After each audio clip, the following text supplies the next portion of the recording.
thank everybody for coming, especially on a cold winter night. And especially thanks to William Villanova for opening up this beautiful space for us. And to Arthur Tripp Wetzel, who invited me to do an event with him recently, which is how I found out about it. And I always say to introduce myself that I'm the author of many books my family hates and a longtime writing professor. And I'm going to introduce my colleague, Karen Salmonson. And tonight we're celebrating her new book, You're to Die for Life. And let's see, so Karen Salmonson is a best-selling author with over 2 million books and courses sold, a leading behavioral change expert, a columnist for Oprah.com and Psychology Today, and a thought leader on social media with a following of 1.5 million fans worldwide. She's known for pioneering self-help people who wouldn't be caught dead doing self-help, transforming the genre with bestsellers like How to Be Happy, Damn It. Now at 64, she's spearheading the mortality awareness movement, showing how death awareness can be a powerful catalyst for living more fully. And she offers courses, articles, and coaching at notsolomon.com and You're to Die for Life. So we're both downtowners, so we're excited to be here. And I thought I would start by explaining how we met, because Karen was very important to my career. She was actually the first person that taught me how to do books. So what happened was I had been trying to publish books for a long time, and I'd been having trouble. We met many moons ago. And at the time, I had been working on, I came from a poetry background. So I had been working on poetry about horrible relationships and horrible addictions and my depression. And I came from sort of a myopic place. So I wrote this book called Internal Medicine, which to me seemed like a brilliant title because there was a metaphor, because my father was he did internal medicine. And nobody wanted it for years. When I think it sold 20 copies when it finally came out from a small press. So I met Karen, and Karen had come from an advertising background. And interestingly, I think when you work in advertising, the first thing you think of is who's my demographic, who's my audience. And Karen did a funny book that was called How to Make Your Man Behave in 20 Days or Less Using the Secrets of Professional Dog Trainers, which sold 400,000 copies. So I was like, how does one go about doing that? So she actually taught me. And somebody approached her to do a book called The Male to Female Dictionary, The Babble Between the Sexes, instead of The Battle Between the Sexes. And she was too busy, so she gave it to me. So that was my first book, which was with Comedy Central in Berkeley. And then she helped me title my next books, which were 5 Men Who Broke My Heart and Lighting Up, How to Stop Smoking, Drinking, and Everything Else You Love in Life Except Sex. So basically, she helped me break through to books. And it turned out she now has more than 40 books out, and they're all bestsellers. And so I thought, since I know there's some authors in the room, can you talk a little bit about, did coming from an advertising background help you in terms of figuring out what audiences want in bestsellers? And I know you do a lot of coaching where you help other authors. So is that really important to understand? Because coming from a writing background, nobody tells you to think about that. Yeah, no. Well, I think it has to, when you write a book, it has to be in your craw, because it's a long-term relationship when you write a book. So you really have to be ready to go through the good, the bad, and the ugly with the writing. So you have to be passionate about the book. And I put that first, but secondary, you do have to think about what your audience is and why they might want this book. So one of my books is a good example of that is How to Be Happy, Damn It, which was also a big selling book and sold about 250,000 copies. And I wanted to write the book because at that point in my life, I was reading a lot of self-help. And I would rip off the covers, and I was ashamed to be seen reading them. This is back in the 1990s. And I kept wanting to give the books to friends, and I felt like I'd be insulting them. Here, you need a self-help book. So the marketing girl, the advertising girl in me thought there should be self-help for people who wouldn't be caught dead doing self-help. And then I came up with the idea for the book, How to Be Happy, Damn It. And yes, it had the word damn it in the title back in the 1990s, and my agent thought I was nuts. But as an advertising girl, I just believed in it, and it was everything that I'd want to give to a friend. I said I want to create also self-help that you could give to a friend as a gift, and they're not going to punch you because it looks kind of cool. So she was like, don't do that book. But I had it in my craw. I believed in it because of the audience. I felt I'm probably not the only one. And so I had the guts to leave my agent. And then I, as a designer also, I art directed the book from beginning to end. And one of the tricks that I tell my clients also is do the cover for your book. Even if you can't art direct the whole book, if you just do the cover, when it lands on an agent's desk or a publisher's desk, it feels real to them. And it's like a little bit of showbiz pizzazz where they kind of almost tricked into like, oh, it is a book. And I've done that with all my books, even if I don't do the cover, even if I don't design the whole book, do the cover. And then we sold the book, and that's what spawned all the future books that I did that were psychological books. You gave me that advice, and it's brilliant advice. And my first real book that I sold to Brandon House with a hardcover, when I finished it, it was called 5 Men Who Broke My Heart. And Karen helped me because she said, have the story have the title be fun, or, like tell a story. And there was a piece of artwork in my apartment that an artist friend had done. It was a sculpture of 5 men's heads. So right after I finished 5 Men Who Broke My Heart, I thought that would be a funny cover. So I took a picture of it, and I did exactly what Karen said. And if anybody has a book idea that are working on a book, do it. So I made the fake cover, and I wrote 5 Men Who Broke My Heart by Susan Shapiro. And you even taught me. I did the dedication. And then I did the bio so that it really looked like a book. And not only did I sell it, they used the artwork for the I love that. and also for lighting up. There was a great a drawing of smoke, a photograph of smoke that an artist did, and Donald Sultan, and he let me use it, and that became my second. So that's just amazing advice. So if you're working on a book project, I think you were talking about how you sort of almost manifest it, like you make it look like a book. You make it look like a book. And also I art directed, and this is unusual, but coming from the world of advertising, I was a writer and a creative director. I got a Clio my first year in the business. So it was like normal for me to art direct something. So I art directed the book from beginning to end because I feel like publishers are fearful and a little bit lazy. And if you just say to them, this is what the book looks like. And the more you can take out the fear and the laziness, they can vision the book, they feel the book, the more likely you are to slam dunk the book sale.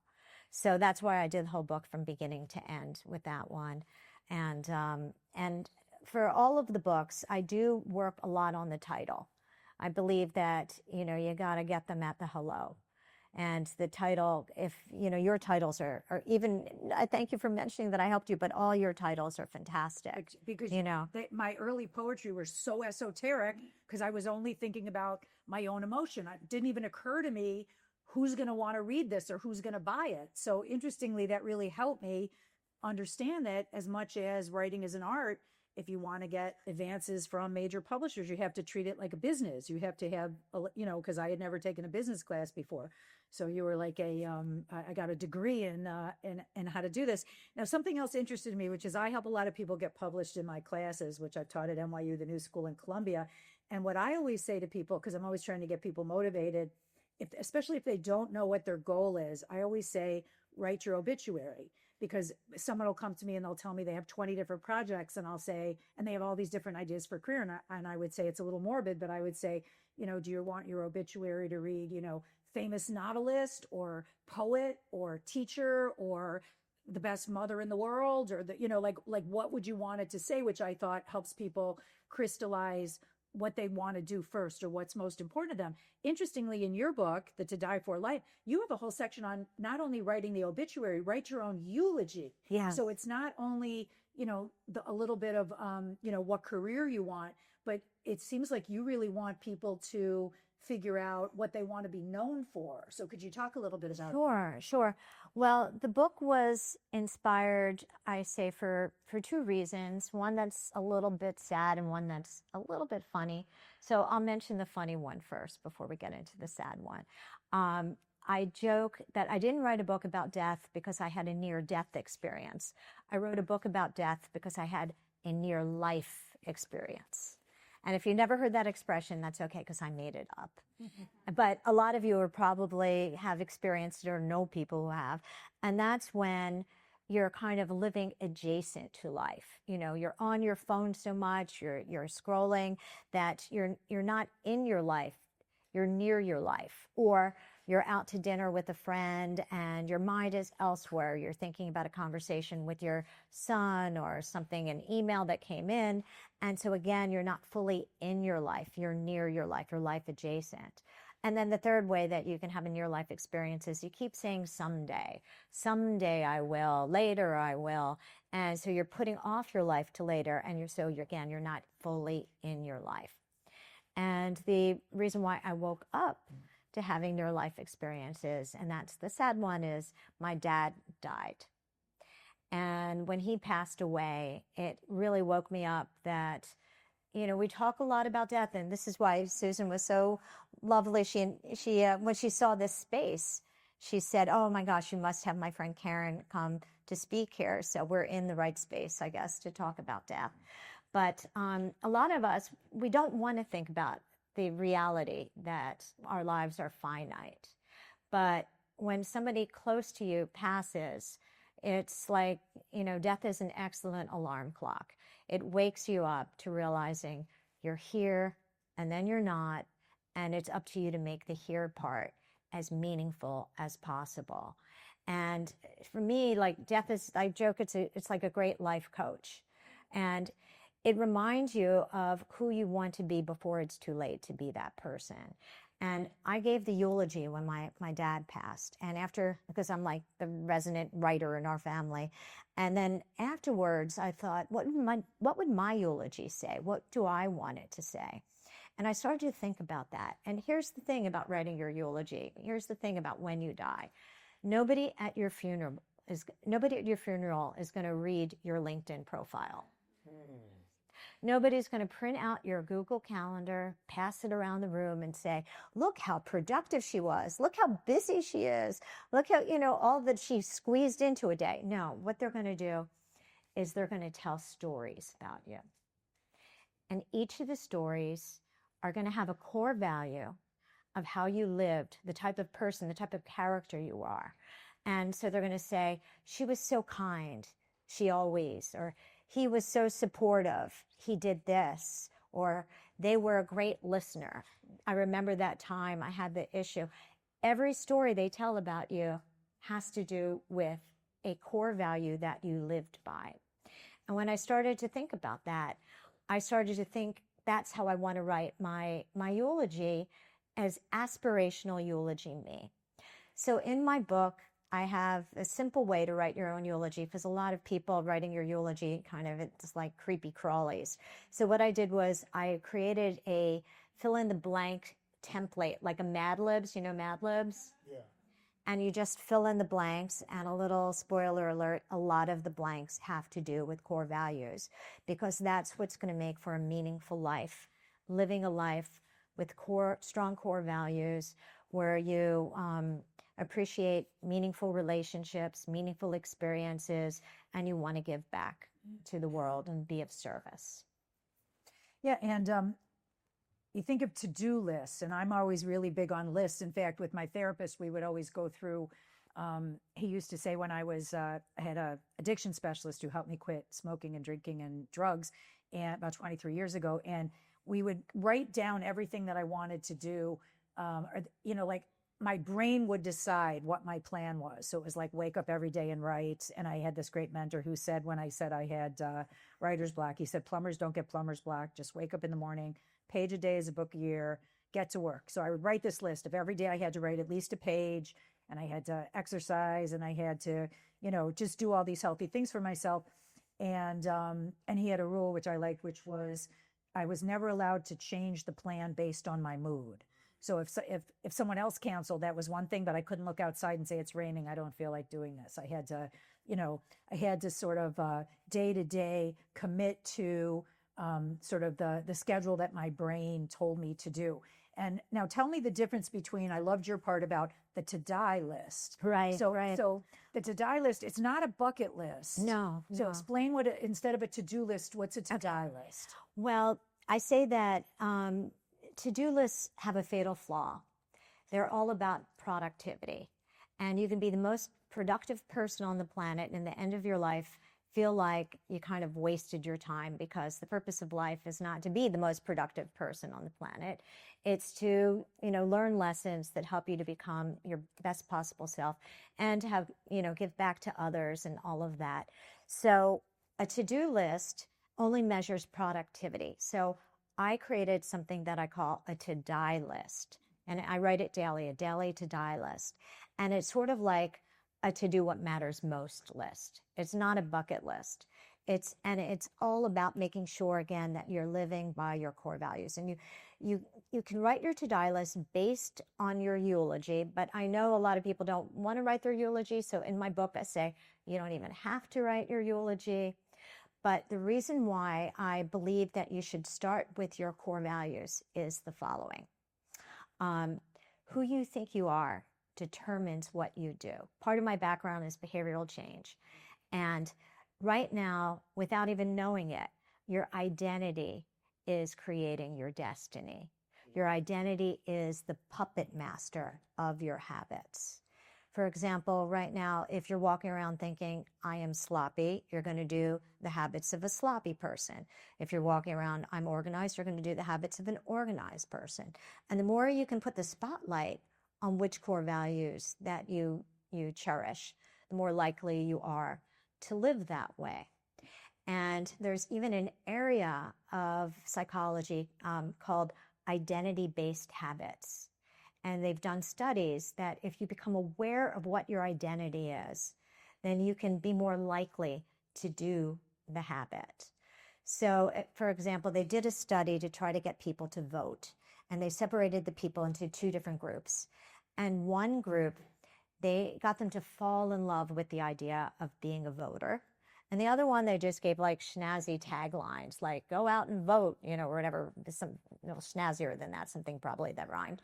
But the people that they had identify as voters were about 40% more likely to show up to vote, because this is why as soon as you start going to the gym and you start thinking, oh, I'm going to the gym, I'm athletic, I am healthy, then it's more likely you have the positive momentum to keep going to the gym.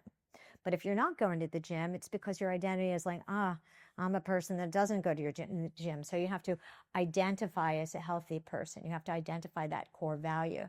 So what I have people do in the book, and I explain it more, and I'm trying to talk quickly and tell you as much as I can now, is you write the following. This is how you write your to-die list. I am blank. I am, and so I do. I am, and so I do. And so you're more likely to do it. So, quick story. My friend Danielle used to live in New York. Then she moved to Connecticut. She got married, moved to Connecticut. And she was having a birthday party. And she invited me to her birthday party in Connecticut. And I no longer drive because my driver's license expired and I never got it renewed. So when Danielle invited me to her birthday party in Connecticut, my first thought is, oh my God, how do I get myself to Connecticut? Oh, well, I guess I'm going to miss Danielle's birthday party. But because one of my top core values is loving, I wrote down on my to-die list, I am a loving person. And so I find a way to get my tush to Connecticut. And what it does, it creates cognitive dissonance if you don't do it. Because I am a loving person. So now if I don't do it, wait a minute, I am a loving person. So with that in mind, I was like, okay, I'm figuring out how to get to Connecticut for Danielle's birthday. So when you write the I am and so I do template on your to-die list, you're more likely to actually do the action. Interestingly, when I was doing the addiction therapy and I was trying to publish a book at the same time, I had been depressed. I was having no luck publishing books. And every time I would try to quit drinking or alcohol, I would just go crazy. And I remember I said to my shrink, well, I'm not ready to change yet. And he said, no one is ever ready to change anything. Like humans are creatures of habit. And if you wait until you're ready, it'll never happen. So he had this line that I like, which is he said, the only way to change is to change. Understanding follows.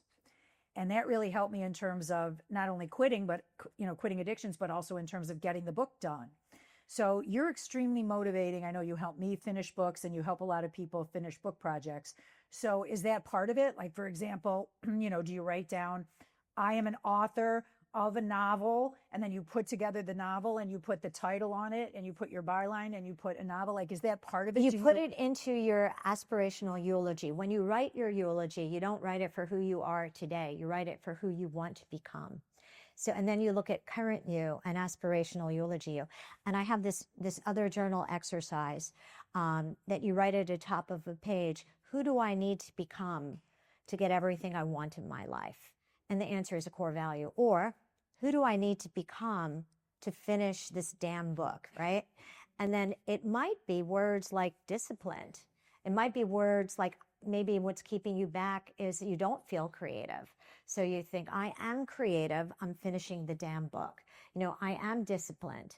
And then you then you write down that thought and you write it into your calendar that way.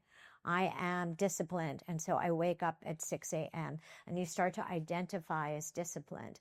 And then the more you write, you know what happens? The reason why what you just said makes sense, even as it matches my theory, or actually, you know, it's not my theory, the identity-based habits theory, that as soon as you start writing, your identity is, oh, I am a writer. Look at me. I'm writing. I am a writer.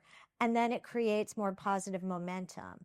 The same way, as soon as you go to the gym, look at me. I'm going to the gym. I am a gym goer. I am a gym goer. And then you're a gym goer. So it changes your identity, and that jump starts the behavior. Yeah, now, would you agree? I always think that that's part of the great thing about writing classes, because if you're committing to go, then you're sort of setting yourself up to have a mentor that's usually the teacher's usually a writer, and you have a cohort of other people writing, and you're sharing your writing. So would you say sometimes a small step like committing to work with a coach 6 sessions, or I'm going to do a 10-week writing program, or a lot of people have writing workshops where you're sort of, it sort of gives you a deadline where you have to bring it in every week. Yeah. So would you say like taking action like that sometimes could propel you? Taking action like that, and actually that keeps matching the theory of identity as destiny. If you're in a group of fellow writers, you're identifying as a writer, and then you're more likely to write. I also did something before my first book, my novel was my first book, was coming out, or before I'd even sold it, actually. My last name is Salmonson. Everybody mangles it and says Salmonson. That's why my website is Not Salmon, because I'm always going, not salmon, not salmon. But my last name is Salmonson. And I thought, okay, I'm going to publish my novel.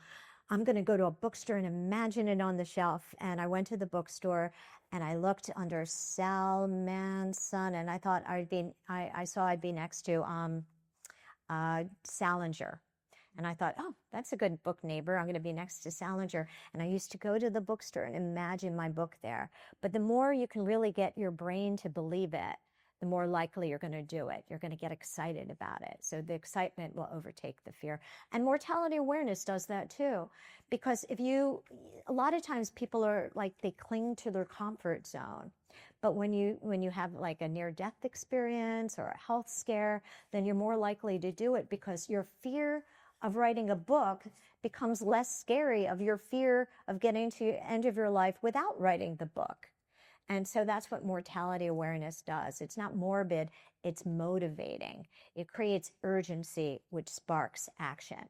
So that's why I'm a big believer in the power of mortality awareness. Yeah, by the way, even coming to an event like this, I cannot tell you how many times someone will go to a book event, which are usually free, fun, less than an hour. Someone will get motivated, and then like 3 months later, they'll be like, I just sold my first piece, or I just finished my book. So, even taking action to do something like that, I think could be really positive.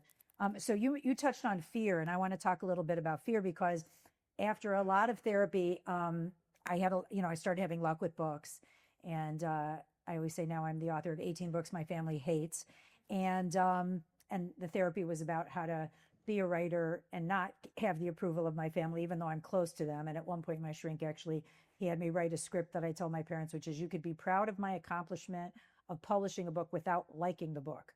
So I would say that to them. And at a certain point, my dad used to say to me, I would tell him what was going on, and he would say, I'm proud of your accomplishments. So it was like a miracle.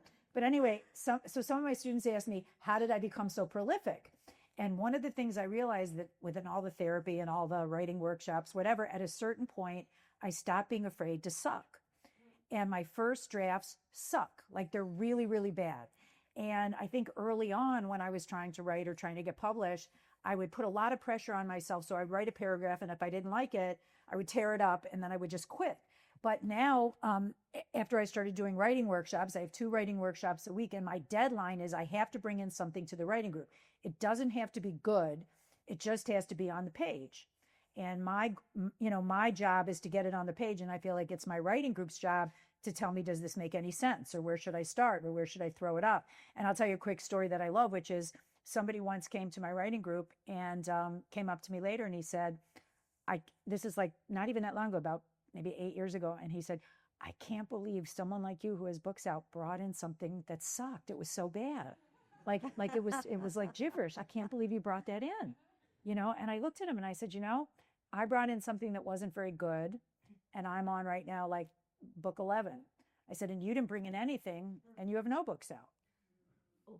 And and I didn't even mean it mean. I just sort of meant it like that's how, if you want to do it, you just got to do it. You have to just start, and you can't be afraid of sucking. So could you tell me a little bit about, you talk about what role does fear, whether of failure, judgment, or even success, play in keeping people stuck? Yes. So Yes. how do you navigate it? Okay. First of all, and we did not plan this in advance, but I do the same thing. I call it sloppy copy. Okay, good. I let myself just write sloppy copy. And I do it for a couple reasons, because sometimes there's a very fine line between brilliant and idiotic, right? And if I'm trying to write perfect, then I'll miss out on the brilliant. Like if I'm just going, I don't give a fuck. I mean, sorry for cursing. I don't give a darn. I'm just going to just write my sloppy copy.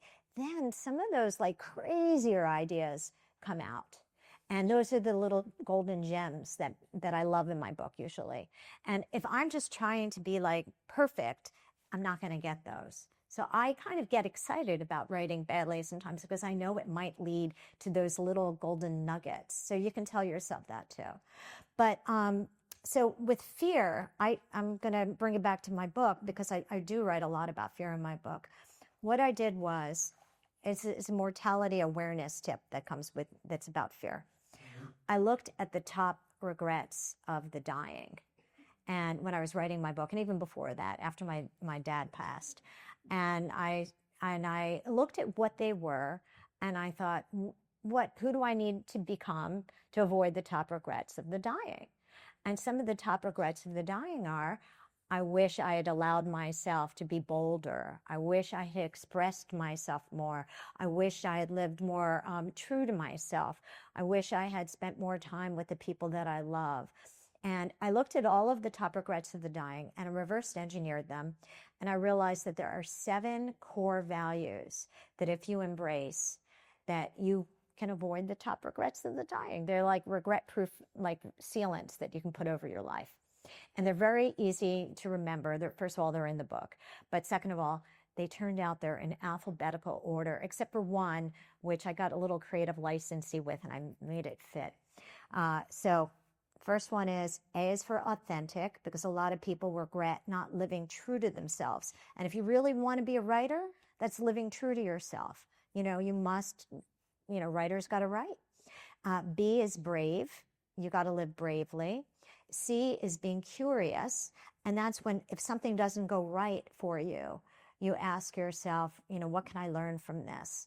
And that goes for little things like, writing a chapter of a book to bigger things. And I believe we repeat what we don't repair. So you have to get curious. Why does this keep happening to me? D is discerning. And that's to be, careful with your time. If you're, I don't have time to write a book. Well, okay, what are you doing with your time? Because if something is really, really important to you, you will find the time. The I don't have time to do that is sort of like the adult equivalent of the dog ate my homework. I mean, it's like you can find time. And then E is empathic love, and that's the one I squished in there because I knew loving was important. But I made it work with the E, and I actually think empathic love is even more clear for what I mean, because it's not just romantic love, it's love colleagues, and I have empathic love for Susan here. It's for every person in your life, and it's about being an active listener and really caring. And then F is fun, because a lot of people work too hard. And that was another top regret of the dying. I wish I hadn't worked so hard. And then G is grateful. But B is right up there. B is for brave. And so you just have to remind yourself, and you write down, I am brave, and so I. And then you want to identify. And once you start to identify with a core value, it has a ripple effect into other areas of your life. If you start to be more brave about writing, you're going to be more brave in conversations, because once you own that core value as who you are, then you start doing it more. I am a strong person. And then you're going to be stronger in all areas of your life. Okay, so I'm going to ask Karen a few more questions, and then we're going to open it up to you guys. So you talked about when you lost your father. When I lost my father, I remember I went to my shrink, who's a father figure, and I said to him, I feel like nothing's ever going to be the same. And I remember he said to me, nothing will ever be the same. You're right. He said, but you could be stronger and more powerful for him with all the strength that he gave you. Mm-hmm. And I love that. And I felt empowered by that. And so I want to know, a lot of people who come to me, writers or people that are working on memoirs, have suffered a lot of loss, especially lately. It just seems like since the pandemic, it's just been one horrible thing after another, whether it's politics or whether it's COVID or whether it's illness or, maybe as we get older. So I know you kind of talk about this, but so are there any techniques for getting over pain and loss so it doesn't get in your way? Yes. Well, actually, in my book, I talk a lot about what this sounds so grand, but what the purpose of life is. And it's actually based, I actually have I love Aristotle. I joke I have a platonic crush on Aristotle. And he says that the purpose of your life is to learn lessons that help you to become your highest possible self. And he says that no matter who you are on this planet, Timbuktu, Toronto, Toledo, whether or not you're from the year 2026 or from back in his day, the goal is to learn lessons to help you to become your best possible self. He calls it the education of the soul. And he said the reason why so many people are unhappy is they have the wrong end goal for their life.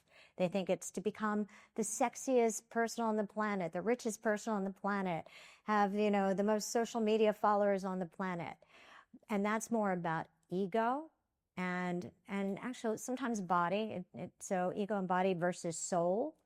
And he says, if you make those your end goal, you're going to be mightily disappointed when you get to your end of your life. You're going to feel like you chased the wrong rabbits.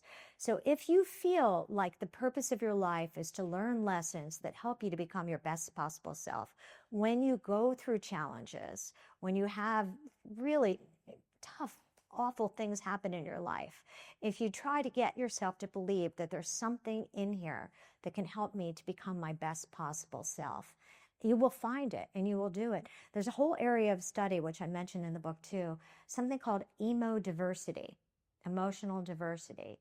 And it's all about how the goal of life is not to be happy, it's to be fulfilled, the difference between it. And Aristotle called it the difference between hedonia, which is pleasure, and eudaimonia, which is more like fulfillment. And if you really feel with emodiversity, they compare emodiversity to biodiversity, that things grow better in a biodiverse environment. Well, you grow better in an emodiverse environment because all of those things that happen to you, they help to make you more interesting, more empathic, more loving person if you make that your intention. So, and I write about this in greater depth in the book. Yeah, and interestingly, in addiction therapy, since I've been talking about it a lot, and it touches in my my book Forgiveness Store, I thought my goal was, be happy. I want to be a successful writer. I want to make money. I want to be able to stay in New York.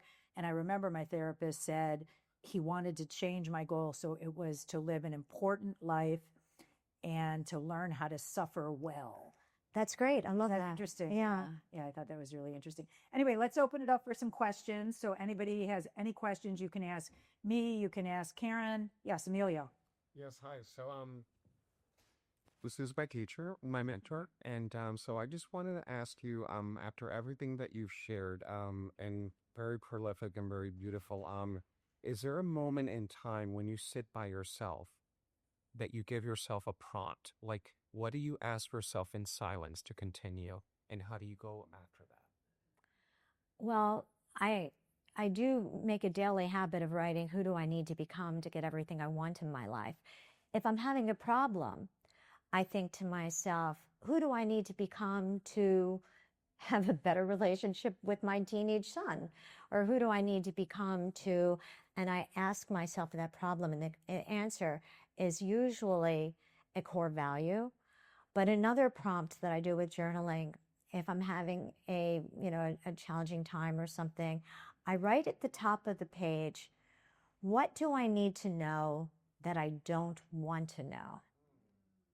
And I do that because sometimes we block ourselves from knowing a truth that we need to know, that like, oh God, it's my fault, or oh my God, I do need to do X, Y, or Z. Oh man, I don't want to do X, Y, or Z. So I write at the top of the page, what do I need to know that I don't want to know? And then I kind of let myself write that out and really sit with that. I once had a friend who said to me, let yourself know what you know. So that's the same thing of like, getting deeper. Good. We have time for more questions. Anybody have any? It could be writing questions, creative questions. Yes. Karen, you mentioned perfectionism. Yes. What mortality scripts might you offer for a writer who has no trouble writing, but trouble letting go of their writer because of whatever? Well, I would write it in future tense. I have the eulogy exercise is one that I have people keep going back and adding it to the eulogy, where it's a story. He used to have a problem with perfectionism, and then finally he let it go, and now he's doing this. So you write it out as a story, because there's power in stories like that. And so you start to think of yourself. And also, I guess I would look at self-forgiving or self-compassionate, or just remind yourself that the goal of life is not to be perfect. The goal of life is to, fall down, get up, learn, fall down, get up, learn. So to kind of get yourself to fall in love with other things other than perfection and aim yourself there. And maybe the people that have coats on the chairs, maybe you can move them so let those people sit down. Yeah, do you guys need chairs? People that just walked in? Yeah, could you move the coats so that they could sit down? Great. Okay, we have time for a few more questions. Yes. Bear with me, please, because I'm working it out in my head. And maybe it's a question for both of you. Because you've been such great observers of the human condition over like the last 3 decades since you've been writing, do you feel like self-help has changed, evolved? Is it humanity as a whole has the same things that are important, or have we all shifted to something else? Well, I'll tell you something interesting that's come up with a lot of my students that we analyzed a lot, which is we're always analyzing which genres are selling and which aren't, because I do a how to sell your first book class. And what's really interesting lately, and it's frustrated a lot of people, is memoirs have not been selling at all. And so when we've been analyzing what's selling and what isn't. And what we realized, I think, was first of all, with the advent of the internet and everybody, whether it's Substack or Medium, everybody's spilling their guts and telling all their stories. So first of all, you can get everything for, if you're not a famous person, if you're just your average Joe and you're already spilling it on all the social media, why should someone pay for it? So that's one reason. But another thing that we figured out was during COVID, so many millions of people were sick and dying. And so what happened was they no longer wanted to read somebody fetch about their unhappy childhood because, if you're dying in the hospital or one of your family members is, that's such an extreme ordeal that people they don't want to read about, what's going on with you. On the other hand, what was selling was fantasy, escapist fantasy, romantasy, because people wanted to get out of the horrible place they're in. And interestingly, self-help from experts, because people didn't want to hear you tell your story of your own, all the horrible things that happened to you. What they wanted to go to a psychiatrist, a doctor, a coach, a teacher. They wanted somebody to give them really important steps for how to get out of their pain. And interestingly, I have a lot of students now that are doing self-help. And what's really interesting is that sometimes some people will start a memoir. And this happened to me a few times. I have a chapter in one of my writing guides called genre fluidity, because I started it as a memoir and a couple of times and it wasn't working as a memoir. But because I had a platform in certain subjects, I turned it into a first-person self-help book where I interviewed experts, which is what happened with the forgiveness story. It starts out with a story where I couldn't forgive someone, and then I spoke to clergy in all kinds of different religions and a lot of experts on questions of forgiveness and apology. So it has that. The subtitle is how to find the perfect apology. So it's a hybrid. But so it's very interesting you say that, because self-help is pretty big. Now you could talk about the transformation of Yeah. self-help. Yeah, there is. I mean, when I wanted to do How to Be Happy, Damn It, as I mentioned, my agent thought that was a crazy title. And now there's so many books with curse words in the title. And damn it doesn't even look like a curse word compared to some of the curse words. But as soon as everybody's zigging, I want to zag. So it's like, oh, well, then I'm not going to put curse words in it. Like, everybody's doing it. I don't want to do it. And then when How to Be Happy, Damn It came out, my publishers, because it did so well, I did a couple more Damn It books, but then they're like, put happy in the title. And they kept putting happy in all of my titles because the publishers were like, the word happy sells, the word happy sells. But at that point, I was not even a big believer in the word happiness as much as I was the word fulfillment. And I actually told my publishers that I wanted to write a book called The Anti-Happiness Book, which I thought would be good because there are so many books on happiness. But then, of course, they were afraid of that. But when I wanted to do my book on death, it was my father passed away probably at this point, like about 20 years ago. And I kept bringing it up to my agent. And my agent kept saying, nobody's going to buy a book on death from the happiness author, because that was what I was mostly known for. And I kept bringing it up. And then just in the last like 5 years or so, I got tougher with the agent. And she said, just do another happy book. And I got off the phone with her. And I thought to myself, geez, and this goes back to everything we're talking about. I thought, geez, I remember my agent really doesn't want to do this book on death. I thought, I remember when my other agent didn't want to do the book, How to Be Happy, Damn It. And I left that agent and I went ahead and I did that book anyway, and it became a big bestseller. And then I thought, oh, well, I guess when I was younger, I was feistier and bolder. And I heard those words and I thought, and those are core values. And feisty is a core value. And guess what? That's one of my favorite core values, feisty and bold or brave or whatever you want to call it. And then I reminded myself, those are my core values. And I'm like, wait a minute. I am feisty. I am bold.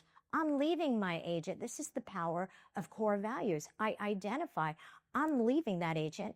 And I am doing that book because I am still feisty and bold. And then I left and did the book. And so sometimes you can't do what everybody else is doing, because that could be a problem. You have to kind of, like, hybrids are good, and you add a little extra flavor so it doesn't match what everybody else is doing in some way, and try to get ahead of the curve and spot it slightly before it's beginning. And then that's a good book. So I think that sort of answers that. Yeah, and actually what they say, books take so long that you can never jump on a trend, because it could be 2 years before your book comes out and the trend will already be over.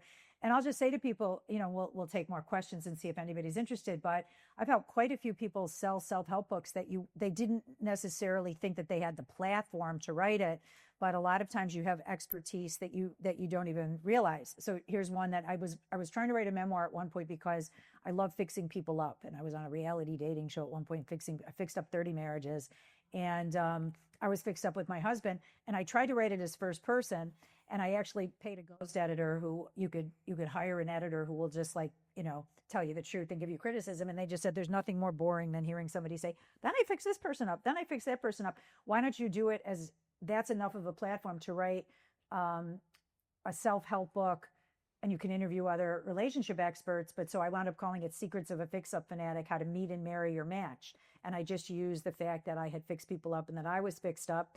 And then I did 2 writing books just based on being a writing teacher. And then I did with my addiction specialist, we tried to write a memoir, but then everybody said, don't tell, just don't tell the stories of how he helped people quit different addictions. How should, like, people don't want to spend a lot of money on addiction therapy. They want to buy the book to help them quit. So we wrote a book called Unhooked, How to Quit Anything, which was basically, his theories, but put into use. And that became a New York Times bestseller. And here's just one story. I had a colleague in my writing group who was trying to write a memoir about all the infertility she'd gone through and miscarriages and what it took to have a daughter. And the minute she changed it to a self-help book, she could use her own first-person story, but she interviewed a lot of experts and talked to the people who helped her, and it became six-figure Random House book, The Trying Game, where she helped other people. So if anybody wants to know more about that, I think that, whether if you're a parent, if you're a teacher, if you've gone through obstacles in your life, it's kind of interesting how people don't think that they have enough of a platform, to write self-help books, but actually they might. Trip, you had a question? Yeah, well, the question is really 6 degrees of separation here. This lady here, Sue Shapiro, really jump-started my writing career because I took her classes at the New School 27 years ago now. It's amazing. And I would not have had the journalism career, the writing career that I've had, were it not for her. And she did this event for me. But Ben Bella published for this one. And I'm curious what your experience with them was like. Oh, I really loved them. Yeah, good luck. And the reason why I chose them was when they got on the Zoom call with me, like everybody was there.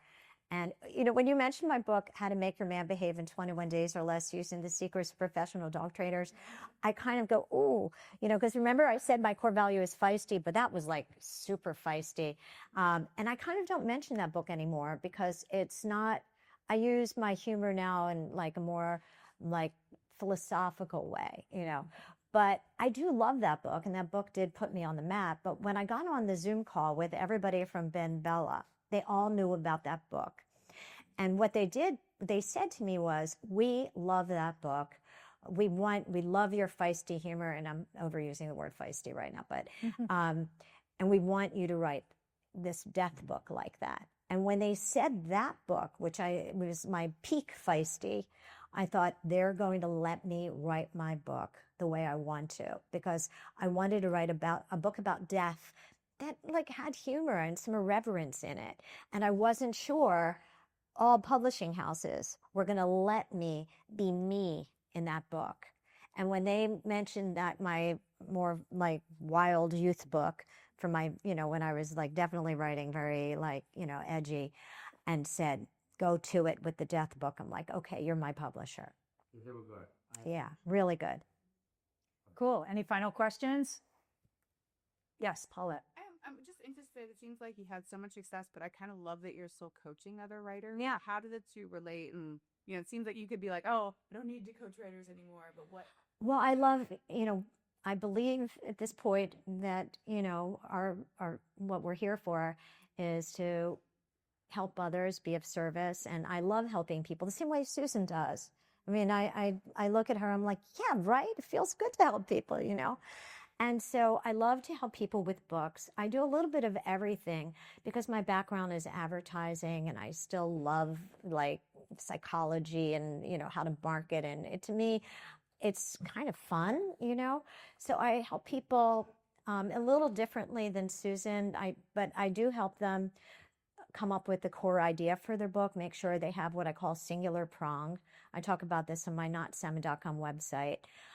With their titles. I help people with their author platforms and their websites and their social media and their promotion and how to pitch themselves.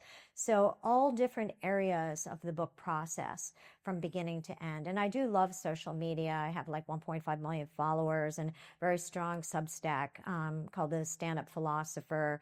That's usually up there in the top 20s in philosophy on Substack.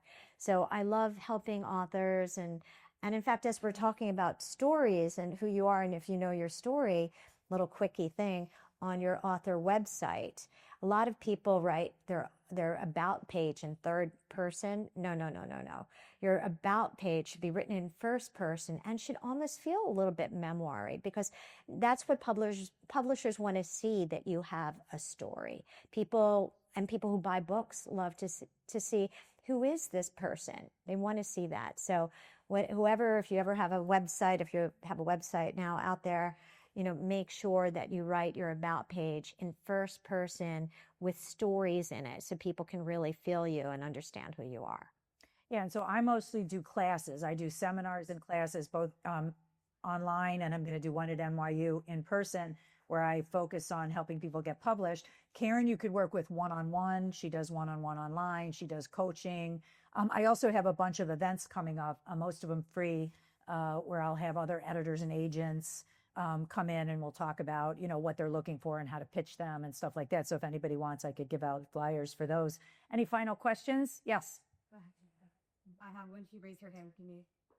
I loved your discussion on core values, and I was wondering authenticity specifically, how you stay on top of it as the days goes on, because sometimes it's like, okay, I'm going to be me today. Then tomorrow, next day, you see social media, you see things going on, and then your mind gets spilled again. So just how do you stay on top of staying true to your core values over time? Well, that's why it's a daily to die list. You write it down each day. And in the book, I talk about morning habits. So you wake up really aware of what, who you want to be that day. And also I have what I call a midday integrity slump tool that I talk about, that how you can make sure that it's too complicated to get into now, but it's something you can do in the middle of the day. And then I have an evening thing that's based on a Stoic practice, how to end your day to be true to yourself.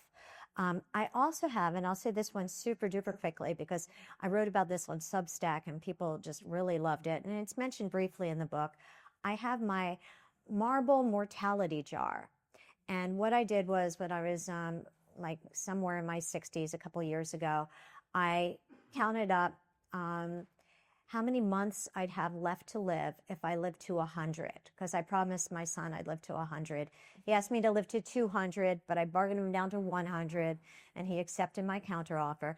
And then I figured out, and I forget the exact number now, but it was something like 437 months left to live, right? So I went on Amazon and I bought in bulk 500 marbles. And when they arrived, it was really kind of depressing. I had to immediately remove marbles because I wasn't even going to be able to use all those 500. But this is a wake-up call. Who do you want to be? Why are you afraid of being authentic? I'm removing marbles from the 500 marbles. I better make my marbles count. So I have 2 jars. I have them in my kitchen. One jar, when I first put the 437 marbles in, that was my future. And then I had an empty jar. That was my past. And the first day of each month, over coffee, I remove a marble from the one that's my future months, and I pull one out, and I ask myself, how did I spend last month? What did I do? And the first time I did this, I couldn't even remember what I did that month. It was like all kind of like a haze. So I remember like a dentist appointment, that was it. I plunked it in the jar and I thought, I'm going to do better next time. And I looked and I saw the marble, because they're all different colors, the marbles. I thought, okay, the blue one there, you're going to be my next month. And then every time I walked in the kitchen, I looked at the marbles. I do this all the time. And I started to think about what I wanted to remember for that month. It's my accountability jar. And so if you're thinking like, oh God, I'm afraid to really speak up, like, nope, I'm going to report this to my marble jar. I'm going to have something to report. And the marbles are there. And every month I do this habit, and it keeps me operating as my most authentic, brave, all of those core values, because I know I have to report to the marble jar every month. Yeah, I'll just add that I also think who you choose to be around you is really, really important. And so just for an example, whether it's, for me, it's my writing group and my classes and certain friends and, all along who I live with, and mentors, I think are really important. And for me, I mentioned the therapist a bunch of times, but people that help you be, your authentic self. And I remember at one point, I remember talking to my therapist about how hard it was to do the right thing. And he said, the reason why people don't do the right thing in general is because it hurts. And so he would really like help, he would hold my hand through certain scenarios where it would be, I would have more instant gratification or it'd be more fun doing it one way, but in the long run, you know, if I could delay gratification, I could get the bigger things that I really cared about, which, you know, in my case was a happy marriage and being healthier and getting books and being financially stable. But it was really important for me to have mentors and colleagues and writing group people, teachers help me who I could bounce stuff off with all the time. And you really have to be careful because just for an example, with quitting addictions, part of it was as stupid as if I was hanging out with people that were like getting stoned and drunk. I was going to do that. So like one of the first steps was like, don't hang out with people that do that. Like hang out with people that are sober and don't smoke. So again, when we're talking about writing, hang out with writers. Like the fact that you're at this writing, you know, event is great. Hang out with people. What's that great line? Hang out with people you want to be. And I think that can help. Is there another question? Okay, Karen, so aside from buying your books and checking out your all the classes you have coming up, what else should we tell people if they want to get in touch with you? Should they follow you on social media? Yeah, well, my last name is Salmonson. As I said, everybody mangles it, says Salmonson. So everything, the best way to find me is just look for Not Salmon on Instagram, Not Salmon on Facebook, even in Substack. If you do substack.com/notsalmon, that's my stand-up philosopher Substack, and then my website, notsalmon.com. I do have a website devoted just to this book, You're to Die for Life. And that's where I can help you if you want to write your eulogy or do what I call a life review or closure classes. But if you want to work with me one-on-one as a writer, that would be under notsalmon.com. And I have a whole area up there how you can work with me if you want to be a writer. Great. And I have some flyers for my upcoming events. And actually, even if you got Karen's book, I brought some copies of my book. So you could get this book too. And we'd be really happy to sign them. And if anybody wants to come say hi. And thank you guys all for coming. And I especially want to thank William Villanova for opening up this gorgeous space for us. Thank you. And thank you for Trip Wetzel for turning me on, to Marcus, who's doing the great video. And especially thanks to my friend and colleague and mentor, Karen Salmonson. And congratulations on your amazing book, You're to Die for Life. And thank you, Susan, for being a great host and a great friend and a great teacher. Thank you. Yeah, so come get a book if you want, and we'll sign in for you. Yes, please come up with me.